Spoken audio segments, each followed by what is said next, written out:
This is BBC Newsline. I'm Tara Mills. Tonight's headlines. Attempted rape charges against two teenagers that sparked racist riots in Ballymena in the summer are to be withdrawn. The Education Minister says schools should continue to provide religious studies based on the Bible. Following a recent Supreme Court ruling, it was unlawful. Teachers welcome some guidance. We didn't quite know what was going to happen immediately afterwards, but we're sort of quite reassured now that we've been told just to carry on as normal. There are calls to reform the family court system here after parents brand it scary and not fit for purpose. We'll be seeing more police officers patrolling our high streets this festive period, a move those in retail say is needed. I've been punched, I've been spat at, I've been called names. You know, it's ridiculous. And they say, yes, you do, the police are here to help us, but, where? Use it or lose it. That's the message as a year-long late-night bus and rail service launches tonight. We have reaction to the draw for Gaelic football's Ulster Championship, and I'll look ahead to all of the weekend sport. And we've had some blustery outbreaks of rain through today. Will it improve for the weekend? I'll have your details shortly.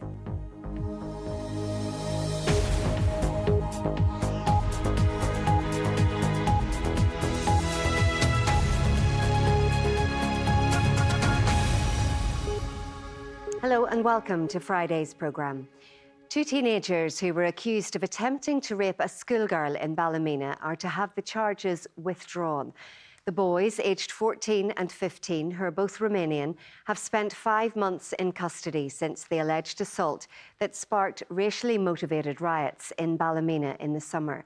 They'll now be released from the juvenile detention centre where they've been held for 5 months. Michael Fitzpatrick reports. The alleged assault on the teenage girl on the 7th of June sparked racially motivated riots in Ballymena and other parts of Northern Ireland. At the time, the two boys, aged 14 and 15, were jointly charged with attempted rape. A third youth suspected of involvement in the alleged attack is believed to have fled to Romania the next day. None of the accused can be identified because of their ages. Today at Belfast Youth Court, a formal application was made to halt the case against the two defendants. A lawyer for the Public Prosecution Service told the court it had recently been made aware of significant evidential developments in the case. She said in light of this new evidence, it has been determined that the test for prosecution is no longer met on evidential grounds and that therefore the case should not proceed. The court was told representatives from the prosecution and police investigation teams have met with the complainant and her family to explain the reasons for the decision. In a previous court hearing, there were claims that the girl was dragged down an alleyway into a garage but escaped when her would-be attackers were disturbed and ran off. The two teenage defendants weren't in court for the brief hearing. A barrister representing the accused raised no objection to the application to have the charges withdrawn. He said the sooner this can be relayed to Woodlands Juvenile Justice Centre, the sooner these two youths can be released. The district judge said he was aware this is a very sensitive case, adding that the less I say about it, the better. In a statement, police said any reported sexual crime is taken extremely seriously and thoroughly investigated. They added we would remind everyone to remain respectful in light of today's decision and refrain from speculation, particularly on social media. Michael Fitzpatrick, BBC Newsline, Belfast Youth Court. The Education Minister has reminded schools to continue to provide religious education based on the Bible and hold collective worship-like assemblies each day. Paul Given has written to heads following a recent Supreme Court judgment which ruled that the Christian-focused RE in schools here is unlawful. Our education correspondent Robbie Meredith has more. The UK's highest court ruled that RE here wasn't taught in an objective, critical and pluralistic manner, and that could amount to indoctrination. It's left everyone trying to interpret what that means for schools in practice. What the judgment though doesn't say is that you need to change the Christian approach towards collective worship. It doesn't say that. So we will look through all of this very much with a pragmatic view. In his letter to schools, Paul Given refers to an existing law here which dates from 1986. He says it hasn't been struck down by the Supreme Court judgment, so schools still have to obey it. That law says that each school day shall include collective worship like assemblies, and schools have to teach RE based on the Holy Scriptures, though in some schools boards of governors have more say in what's delivered as long as it's in line with the curriculum. At Cumber Primary in County Down, they're getting ready for their nativity play. The head is glad to get some guidance. We didn't quite know what was going to happen immediately afterwards, but we're sort of quite reassured now that we've been told just to carry on as normal. It's a very busy time of year for carol services, and nativities are all in full swing, so it's good just to know we can keep on going with that. He also says it was time for what's taught in RE to change. Making sure that all children are respected from whatever backgrounds they come from, whatever faiths they have or none, they're all included. And it's just to make sure that that will come into law, and that will come into curriculum, and then that'll come into practice, and we can work on that as we go forward. There will be more to come. Paul Given has promised schools more comprehensive guidance on things like assemblies in the coming weeks. Robbie Meredith, BBC Newsline. A 21-year-old man is to appear in court tomorrow, charged with attempted murder after a police officer was attacked with a hunting knife. It happened at a house in Colon Lane in Londonderry yesterday, and in total 4 police officers and a custody detention officer were assaulted. Now, family courts in Northern Ireland have been described as very scary places that aren't fit for purpose by parents who have been through them. The Lady Chief Justice oversees these courts, which make thousands of decisions on adoption, divorce and child custody every year.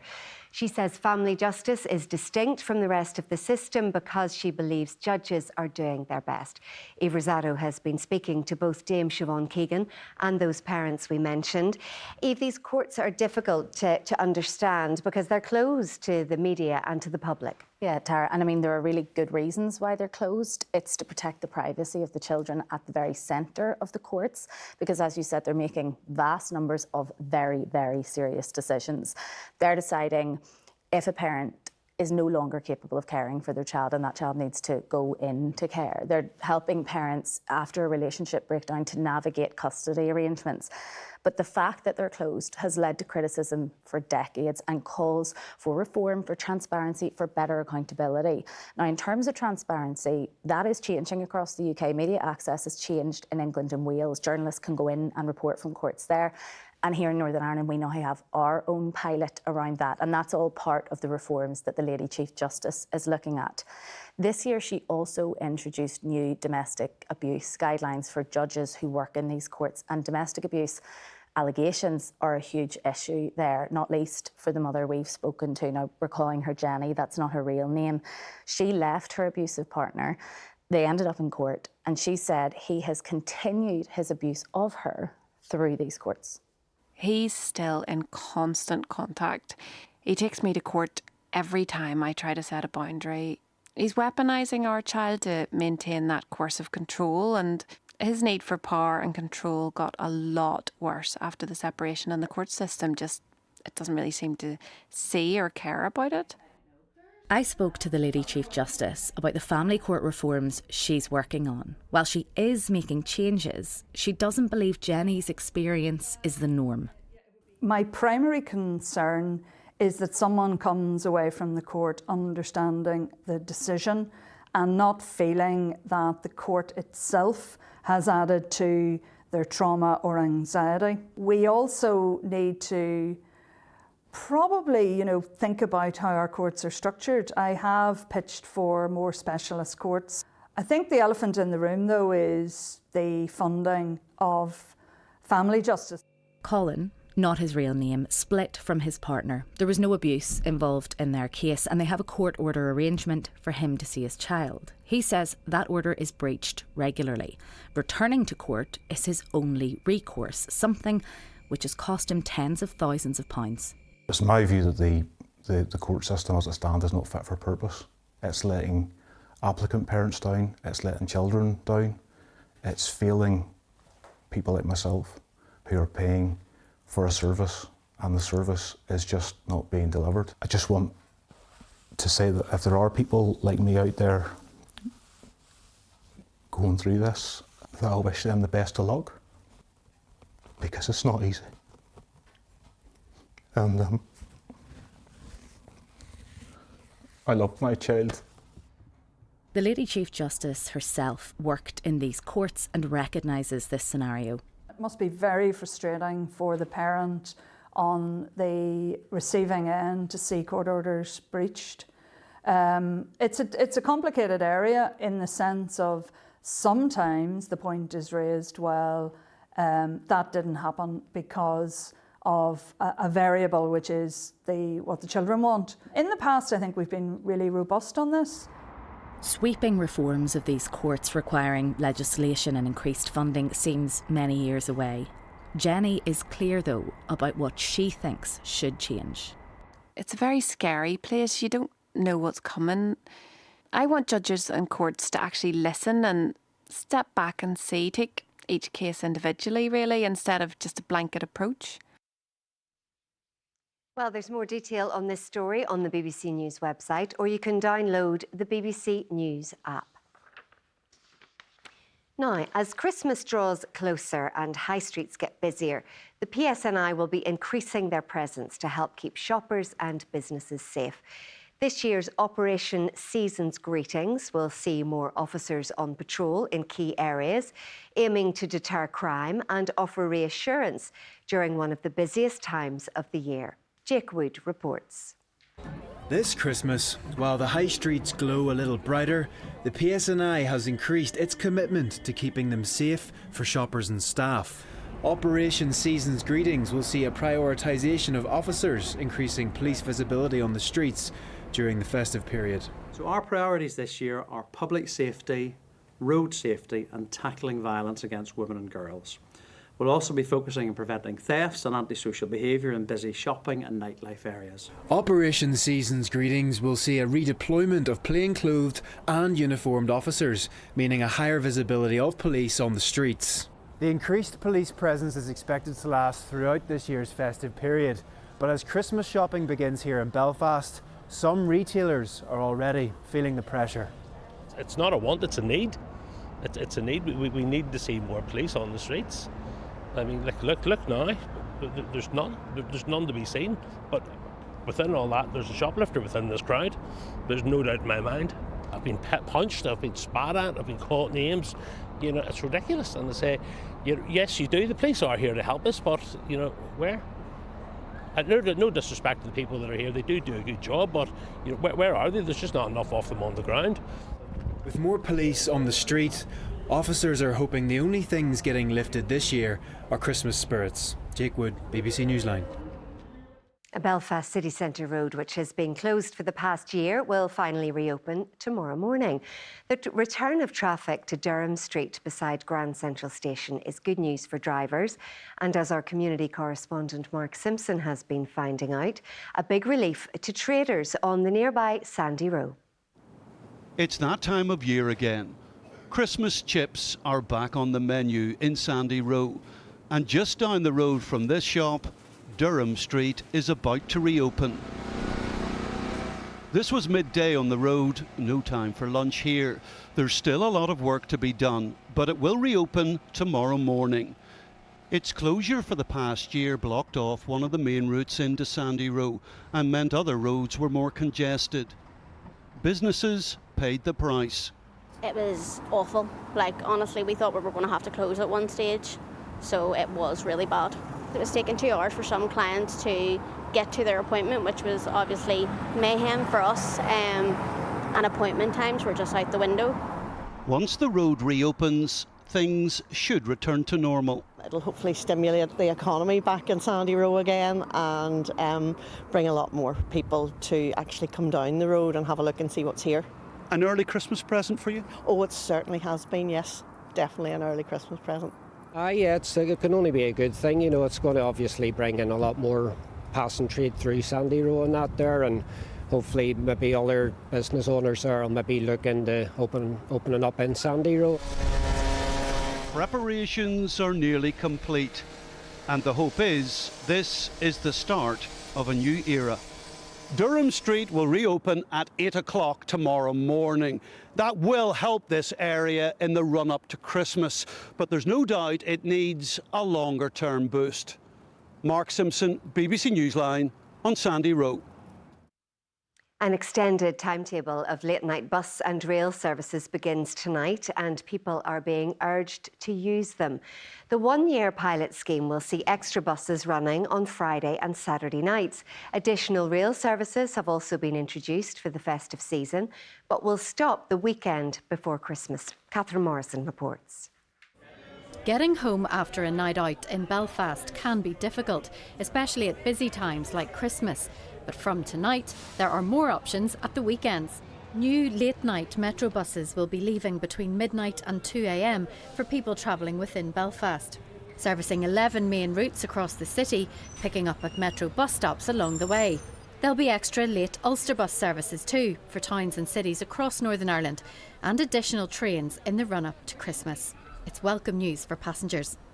It's like my parents are fed up with picking me up at 2 o'clock in the morning, so I think it'd be good, yeah.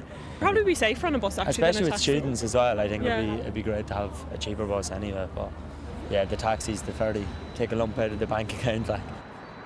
Be good to actually have it, to get like that extra hour to at least kind of, don't feel as if you have to rush. And what about the cost? Well, it's a standard fare, so you pay whatever you normally pay. For example, £2.30 on the metro service. It will be included in the £4 all-day M-Link travel ticket. But the advice is get to your departure point early because demand could be high. And it's not just for those on a night out. Having this nighttime service for staff is really important, and it means that they're not spending wages on costly ways home in taxis or whatever, or else they're tempted to walk home.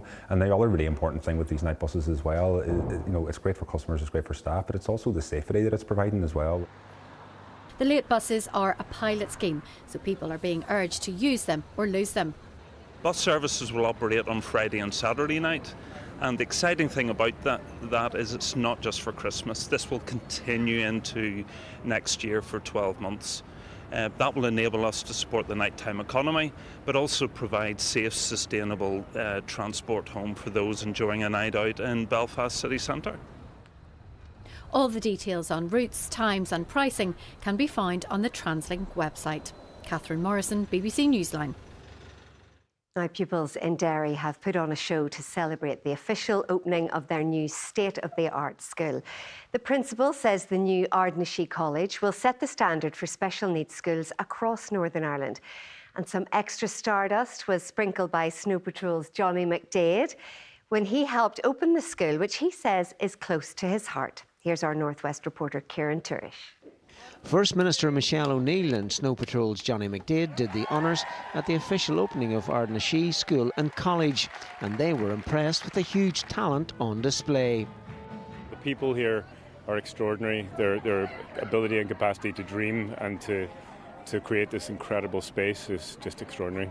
The school cost around £35 million and caters for several hundred pupils on its new Northland Road location. I like all the new teachers, and I'm a first year now, I'm a big year, and I go to choir, I go to dance, I go to Gaelic. It's probably one of the best brilliant times in my life. I'm a brilliant relationship to the Ardnashee. I love Ardnashee, we had a great day at the opening. The state-of-the-art facilities help to nurture and promote a positive environment. We believe that our kids deserve the very best, and I think in this building they've got it, and this sets the standard for special schools and special education right across the country. The students put on an array of performances for their invited guests, underlining their talent and the importance of the arts, according to Johnny McDaid. I think we all need to really wake up and see that investing in the arts is essential. One of our biggest export is the arts, and we need to invest in it now, right now, so that we can grow that and give people a chance to find themselves in the arts. It's often the thing that gets starved first, and I think it's the thing we need to point most of our energy and direction towards. We were not expecting Johnny McDaid to be here at Derry, just to come and watch Ardnashee, because it was unexpected, and it was very good. And did you put on a good performance for him? Because he's in a big rock band. I did put on a good performance. I tried to give it all my all. It was literally mind-blowing as well. We all did so good. Like, Come on. So, a momentous time with the official opening of Ardnashee School and College, and a day that pupils won't forget for a long time to come. Kieran Turrish, BBC Newsline, Derry. Oh, we should have been there for that. Now, time for sport, and the draw for next year's Ulster Gaelic Football Championship has thrown up some interesting ties, Stephen. Yes, some exciting ties. Not as excited as those kids were in the school to see Snow Patrol, Johnny McDade. That was fabulous. But yes, some great ties, and the best of them all is probably in the preliminary round, Tara, as two Gaelic football heavyweights go head-to-head, Armagh and Tyrone, with the winners to face Fermanagh in the quarter-finals. Then Donegal or Down will await in the last four. Derry drew Antrim in their quarter-final, and the winner will take on Monaghan or Cavan. Now, Armagh, who last won the Ulster Championship in 2008, have lost the last three finals in a row, while Tyrone last triumphed 4 years ago. The game, which will be staged at the Athletic Grounds, is a repeat of a thrilling semi-final last year when Armagh won by a point. In my experience, outside of Croke Park in a full house, it's the best atmosphere in the country. And for anyone that hasn't experienced it, I'd highly recommend getting a ticket for that one. But obviously Down and Donegal, Donegal is going to be favourites for that, but I recall Down giving them a good tussle as well. So there's a lot of decent fixtures there. And the Athletic Grounds will certainly be busy this weekend. On Sunday, it will host the rearranged Ulster Club Gaelic Football semi-final between Newbridge and Scottstown. First tomorrow, provincial hurling champion Slot Neil of Derry defend their title against St John's of Antrim. A side and a community trying to roll back the years. Mark Sidebottom reports. Winning Antrim a few weeks ago was a seismic event on the White Rock Road. And what some saw as a bridge spanning half a century, others greeted as a new hurling threshold, not least those who had played way back in 1973. And I have waited every single year since that. This was absolutely brilliant. I can't explain how good it is. Although crowned Ulster champions by default in 73, technically 2025 will be St John's first time playing in a provincial decider.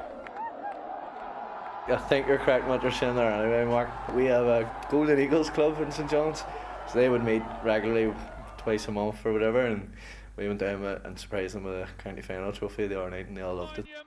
But if St John's has its Golden Eagles, Slaughtneil has a golden generation. This squad is going for a 6th provincial title in just 9 years.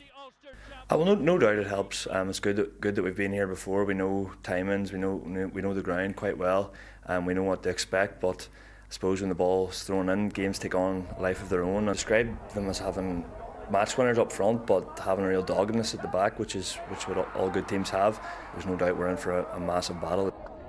If it's to be St John's time, it might take extra time. Mark Sidebottom, BBC Newsline. Well, it's all been about the Ireland rugby team in November, and it's been a month since Ulster Rugby last played. Back in October, they lost for the first time this season in the United Rugby Championship to the Lions in South Africa. Following the international break, Ulster face Italian side Benetton Treviso in Belfast tonight. They're really dangerous, really physical, have loads of dangerous backs.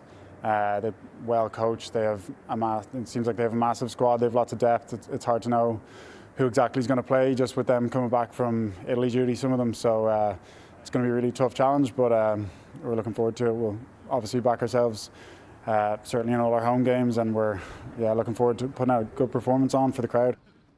And there's a big local football game this evening in the Irish Premiership. Bangor face Glentoran. The match is live on the BBC iPlayer and Sport website from 7:45. Both sides are on a run of indifferent form. Glentoran have lost their last 2 games, while Bangor are without a win in their last 5, including a 1-0 defeat to Linfield last time out. Here's the Bangor manager, Lee Feeney. Glentoran, they'll not look forward to coming here. We need to make it difficult for them, but again, they're like Linfield, have got so many quality players, and it's going to be hard for us, but it's something we look forward to. Now, the Northern Ireland netball team has been competing in the Celtic Cup in Glasgow this week. After losing to Zimbabwe and Uganda to open the tournament, Northern Ireland were looking for better luck against Wales this afternoon. but unfortunately they fell to a third defeat as the Welsh ran away with the game in the second half, winning 70-48. Northern Ireland will face the host Scotland tomorrow, and that game is live on the BBC iPlayer at 5:30. And finally, it was confirmed today that Windsor Park has been included as one of the 22 stadiums in the UK's bid to host the 2035 World Cup. Windsor Park is currently not large enough to host matches, so it remains to be seen how the capacity will be increased from 18,500 to 20,000. That is the sport tonight. Back to you, Tara. Stephen, thank you very much. Look at this gorgeous boxer. Just what a poser in Newcastle today. Barry, you're spoiling me with the boxer dogs. You can't beat a boxer, really, Absolutely. can you? Yeah, I mean, some nice weather there for the beach. And even this weekend, there will be some nice weather for the outdoors as well, although it's going to be a bit nippier, so the big coats will come in handy. This evening, it's mainly dry, but there will be some overnight rain pushing southwards. Some of that could be a mix of wintry weather over the tops of the hills in the mountains, as temperatures tonight fall to about 4 or 5 degrees. But most of it will clear fairly quickly tomorrow morning, but nevertheless giving us a bit of a cloudy, damp start before it does brighten up later on in the day. So here's that cloud first thing, a little bit of damp drizzly weather associated with that. Lots of cloud following, but then it's set to brighten up from the north coast tomorrow, along with a cooler northerly wind. Lots of dry weather developing through the afternoon, and we're expecting good amounts of sunshine too. But temperatures probably struggling to about 6 or 7 degrees. Out and about around the coast, it's likely to feel a little bit cooler than that. And there's a small chance of 1 or 2 isolated showers, but most places are set to be dry. Tomorrow evening, with those clear skies, it's going to be a cold one. At times there will be some cloud and maybe a little bit of damp weather, but generally temperatures are likely to fall close to freezing, if not just below freezing in a few countryside areas. So we're likely to see some frost forming first thing into Sunday. But Sunday, lots of dry weather to begin with, and it's not really set to turn more unsettled until Sunday night. We'll see this area of wet weather coming in from the Atlantic. But before that, not a bad picture. A cold start, some early frost, that'll burn away. We're expecting sunshine through the morning, lasting into the afternoon, before that cloud comes in, and then it's going to be bringing outbreaks of rain, first towards the west and then making its way east. And for a time over the hills, for example, Donegal Hills, the Sperrins, there could be a bit of a mix of sleet as well. Then there will be unsettled weather overnight into Monday. Once that clears, Monday, it breaks up. Sunny spells, showers, but the winds are also going to pick up as well. A little bit mild to start December, but then temperatures go back to average once Monday is out of the way. Farah, thank you very much. That's it for now. Our late news is at 10:30. Thanks for watching the programme this week. Have a good weekend if you can. Bye-bye.